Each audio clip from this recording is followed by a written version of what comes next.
Hello and welcome to the Weather Quarter. I'm Jenny Woodward. There's a tiny little island off the Australian coast which, though small, has played a big role in the Bureau of Meteorology's early warning systems since 1921. Willis Island is a speck in the Coral Sea. It's about 450 kilometres east of Cairns. It's a remote posting and we rarely get to see what life is like for Bureau workers there. But recently, a team with supplies and equipment took a Bureau camera along, giving the rest of the country a rare insight.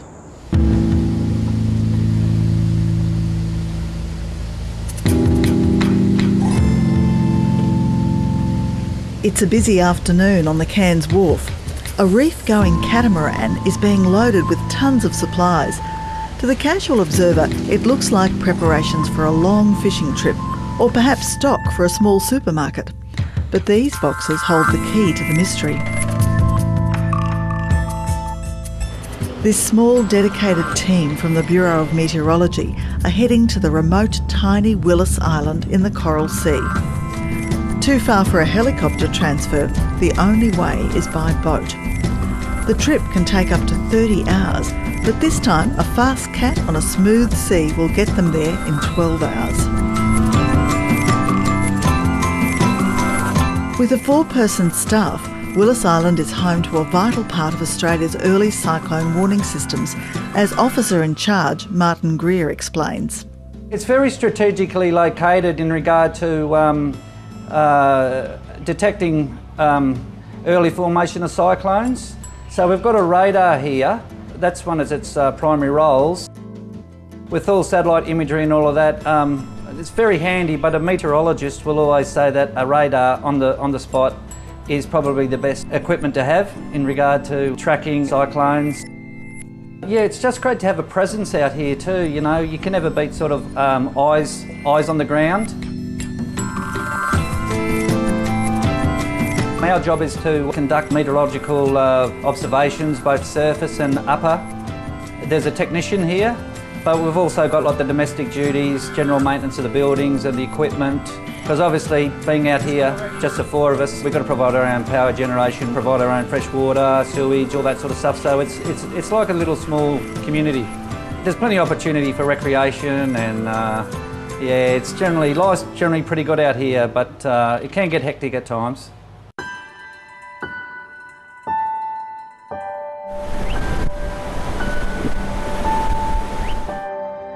The Willis Island station was savaged by Tropical Cyclone Yasi, and after extensive and logistically difficult repairs over many months, the station is fully operational again.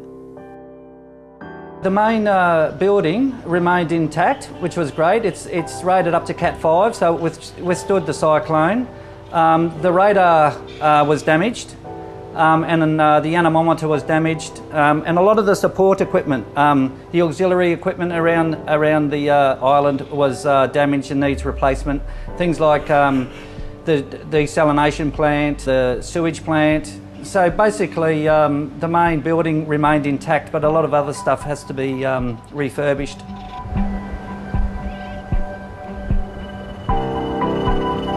Not only was the radar completely destroyed, but the small 200 by 400 metre island has changed shape since Yasi ripped through and stripped the vegetation away. An ecologist was brought in to work alongside the building team that carried out the major repairs, and she's now advising the staff about revegetation and weed control. Public enemy number 1 that I'm concerned with at the moment is this one here, Cleome gynandra, which hasn't actually been recorded out here previously, but I suspect it's actually been here for quite a while based on the seed bank that seems to be here, and it's basically just taken the opportunity of the available moisture to just take off. This is the second time Martin Greer has been on the island, and for him, the wildlife is one of the reasons he was keen to return. Lots of turtles. They're breeding this time of the year, so it's a wonderful habitat. It's like a little island in the middle of nowhere. There's not a lot of islands out here, like say inshore. So a lot of birds come out here to roost and to breed. The mutton birds are breeding at the moment, and there's a lot of booby birds, terns. It's quite an amazing experience, and one of the things I took away from my last tour was how close to nature you can get, and nature's cycle of finding a mate, breeding and raising young, and it's just an amazing cycle, and it's amazing to be able to witness so closely.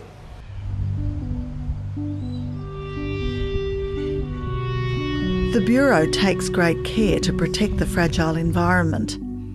Today, Nicole Cranston is ready to launch the balloon. So as you can see at Willis Island, we have birds that like to land on our balloon launcher. So we just need to encourage them to move away.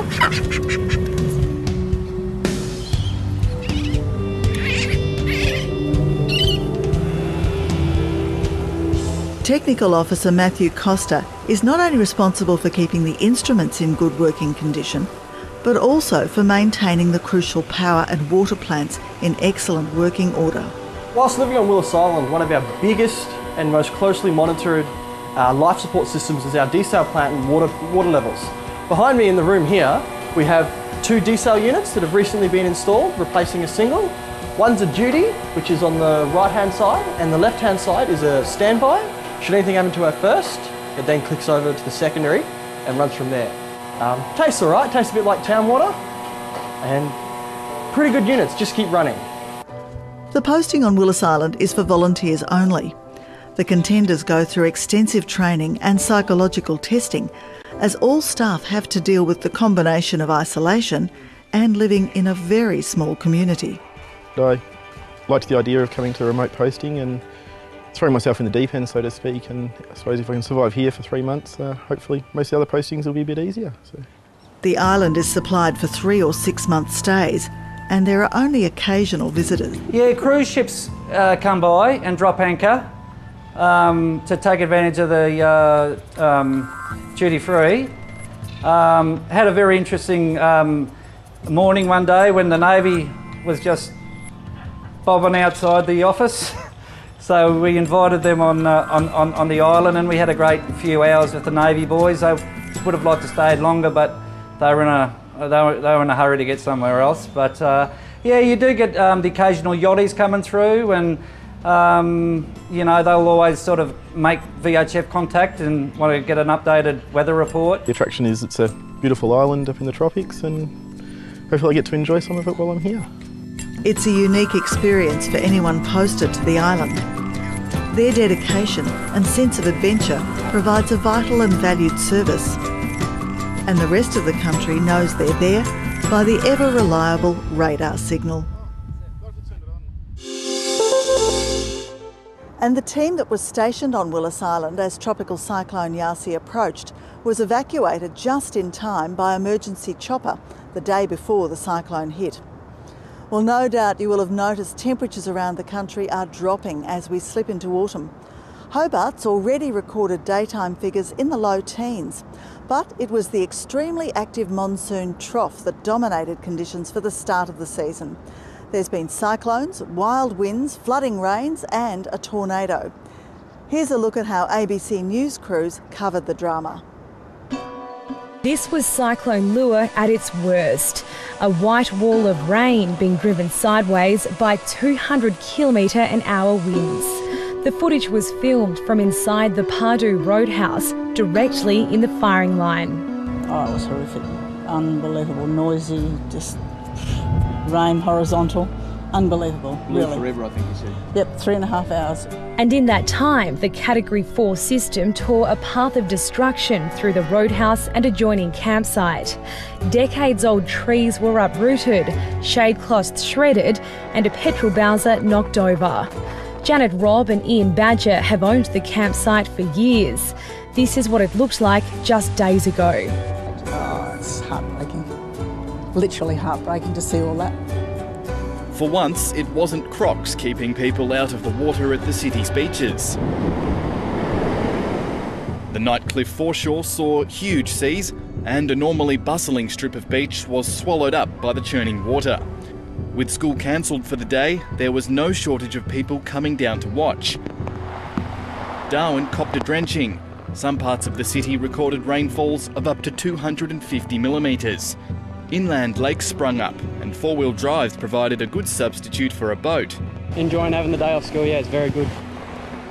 It hit without warning, lashing homes with gale force winds and torrential rain. The whole house started shaking. We all got into the bathroom and it was just, you could hear the trees coming down. Got hit by a bit of a cyclone, tornado sort of thing, and that's the remnants of my car. There's not much left of it. The ferocious storm tore a destructive path 1 kilometre wide through inner Townsville. Roofs were ripped from houses and cars crushed by falling trees. At least 40 homes were damaged. We have no place. It's no roof and full of water. Everything we own is wet, but the kids are okay. That's good. Terrified residents were forced to take shelter wherever they could. Absolutely terrifying. Can I say that? Absolutely terrifying. The water gushed from nowhere. This is insane. Turning suburban backyards into a raging torrent and taking people's belongings with it. Well, how often do you see 2-foot waves in the bottom of your drive? You don't. 400 millimetres of rain fell in 6 hours, swamping dozens of homes. Major roads turned into car parks as motorists became stranded and abandoned their cars. I left at 4:45 and I've got here now. I don't know what time it is, it's probably past 8. We've never seen anything like this at all. We've lived here now for more than 15 years. No one was injured, but helplines were clogged with more than 600 calls. It certainly stretched our capacity. With the volume of rain that fell in the short period of time, it made it difficult for us to respond.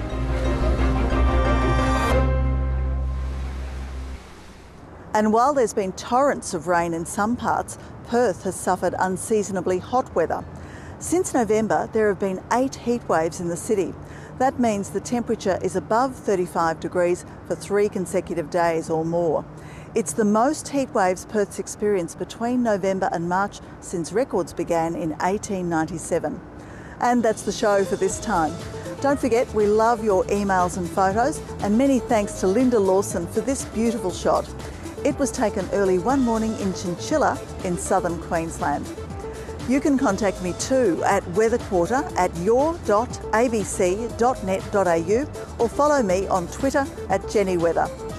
Thanks for your company, weather well, and bye for now.